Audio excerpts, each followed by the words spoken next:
Hello everyone, I'm Sarah of Rich Textures Crochet and welcome. Today we're going to learn how to crochet the easy textured dishcloth. This is an easy pattern, as the title would suggest, as well as being textured, and the texture in this washcloth can be found on both the front and the back, so it is double-sided. It's absolutely beautiful. It's a washcloth that's not too stiff, but it's also solid and has a dense pattern to it. Again, lots and lots of gorgeous texture. The finished washcloth, as I'm going to work it here today, measures approximately 8 inches by 8 inches. I'm going to be using a 100% cotton yarn, which is best for washcloths. This is Pima Cotton by Lion Brand. You can use any medium or worsted weight 100% cotton for your cloths. You're going to need, let me see here, I used almost one whole ball of yarn. Each ball has about 186 yards, so you're going to need about 140, 150 yards of the medium worsted weight yarn for each washcloth. You're also going to need an H8 or 5mm crochet hook. Crochet hook I'm using today is the Clover Soft Touch crochet hook. You can find links to these items in the description of this video. Also down in the description you'll find a direct link to the free written instructions, which are on my website at richtexturescrochet.com. So thank you so much for joining me. While you're here, I invite you to subscribe, take a look around. There are other washcloth patterns here on my channel. You'll find them under the crochet washcloth playlist. There's a country washcloth and a rustic farmhouse washcloth. There's several options there for you, along with a lot of other stuff you may want to check out as well. So thank you so much for joining me. Let's grab our hooks and yarn and get started. Now, our washcloth today is worked in rows. So we're going to start by making a slip knot, and as I mentioned, my washcloth measures approximately 8 by 8 inches. If you'd like to change the size of your washcloth today, you're going to start off by using a multiple of 2 crochet stitches, so any even number. Today I'm going to begin by working a foundation chain of 30 chain stitches.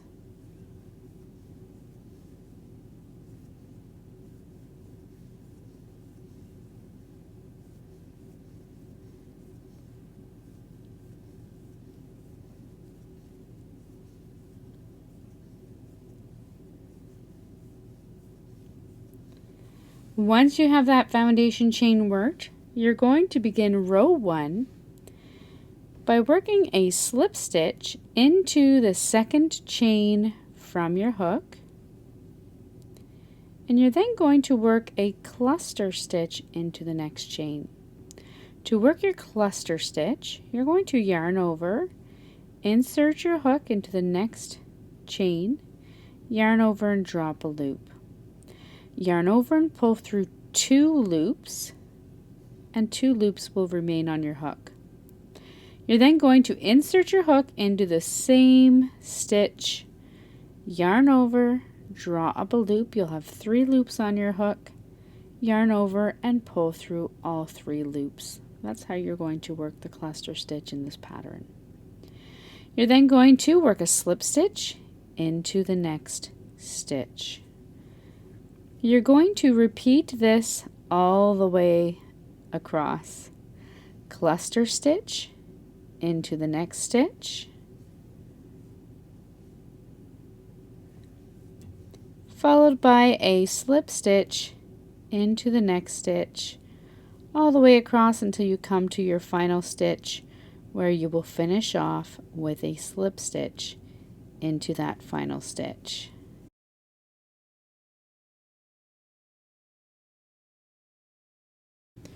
Once you come all the way across at the end of row 1, you're going to work a slip stitch into that final stitch, chain 1 and turn your work. Now for row 2, you're going to begin by working a cluster stitch into that first slip stitch. So yarn over, insert your hook into the first slip stitch. Your chain 1 does not count as a stitch, so into that first slip stitch, yarn over, drop a loop, yarn over and pull through 2, insert your hook again into the same slip stitch, yarn over, drop a loop, yarn over and pull through all 3 loops. You're then going to work your slip stitch into the next cluster stitch. You're going to repeat this all the way across. Cluster into the next slip stitch and slip stitch into the next cluster stitch. Repeat this all the way across, and you're going to finish off your row 2 by working a cluster stitch into that final slip stitch.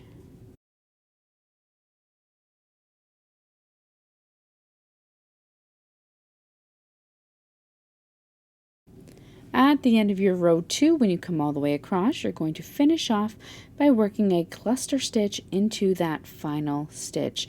Just remember, when you're working your rows, if you start off with a slip stitch, you're going to end with a slip stitch in the final stitch. If you start off with a cluster stitch, as we did for row 2, you're going to finish off with a cluster stitch in the final stitch at the end of row 2. Then you can then chain 1 and turn your work. And now for row 3, we're going to work it very much in the similar way to row 1. This time we're just working into our stitches below. So beginning into the top of this first cluster stitch, you're going to work a slip stitch. Next, you're going to work a cluster stitch into the top of the next slip stitch. You're going to repeat this all the way across, slip stitch into the next cluster stitch, and cluster stitch into the next slip stitch all the way across until you come to the final stitch. In that final stitch, you're going to work a slip stitch.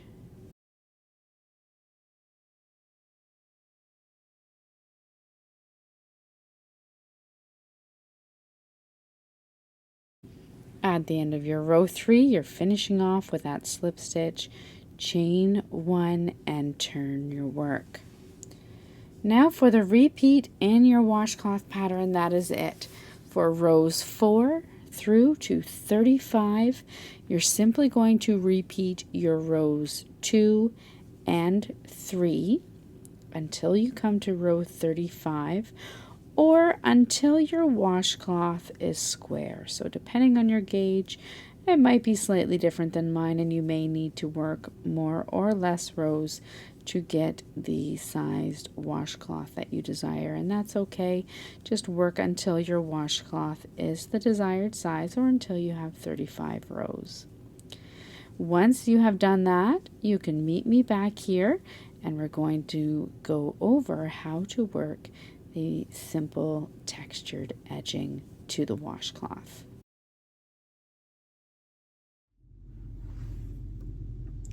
So at the end of row 35, your washcloth is going to look something like this. Or once again, once your washcloth has reached its desired size, you're then going to work a simple edging around your washcloth. So today for the edging, you're going to leave your yarn attached.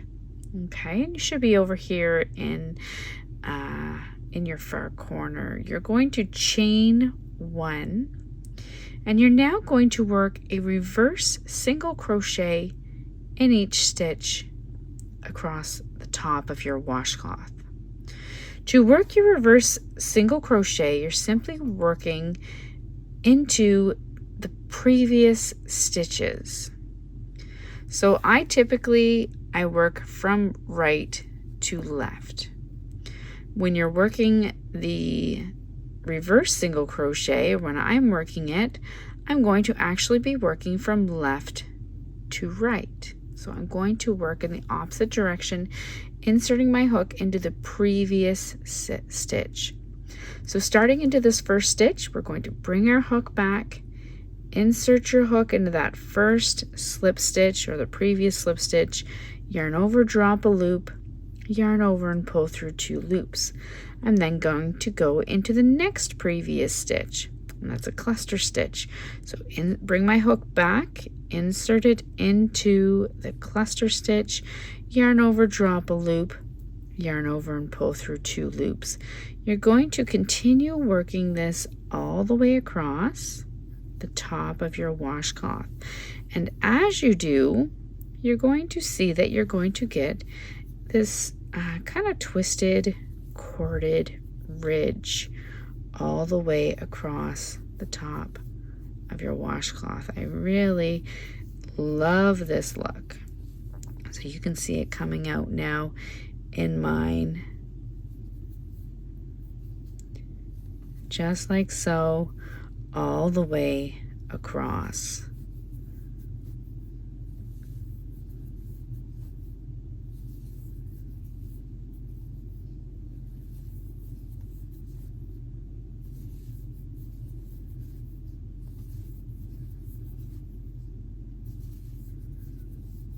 I'm just going to keep working here. I'm almost all the way across, and then I'll show you what it is looking like.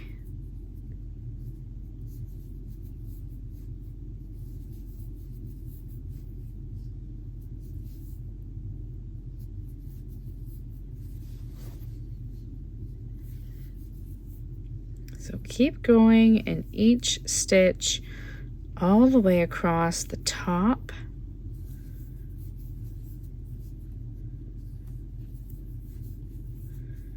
When you come to the end, you're going to work your final reverse single crochet into that final stitch. And there's the top, just a subtle corded texture up at the top of the washcloth.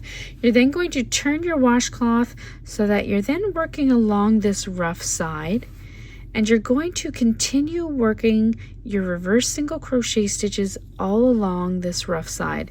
Now I worked approximately 29 reverse single crochet stitches just along the side of my washcloth.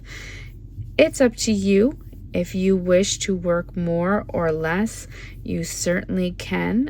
You may find that you just want a more dense cord to run along the side, or vice versa, and that's okay. Just make note of how many stitches you work down the side of your washcloth, because you'll want to kind of match it up on the other side. Otherwise, you're just going to work 29 reverse single crochet stitches all the way down the side of your washcloth. Once you come all the way down the side of your dishcloth, and I realize I've been interchanging washcloth and dishcloth all throughout this video. You can let me know, do you interchange them as well? We kind of tend to do that here in Canada. So washcloth, dishcloth, at this point they're both the same thing.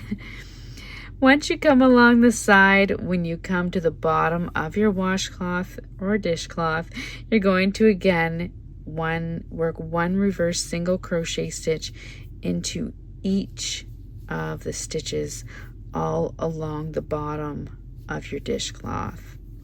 So 1 reverse single crochet stitch in each stitch all the way across. When you come to your opposite edge, your opposite rough side, you're going to once again work 29 reverse single crochet stitches up the side of your dishcloth, and you're then going to join with a slip stitch into the top of that first stitch.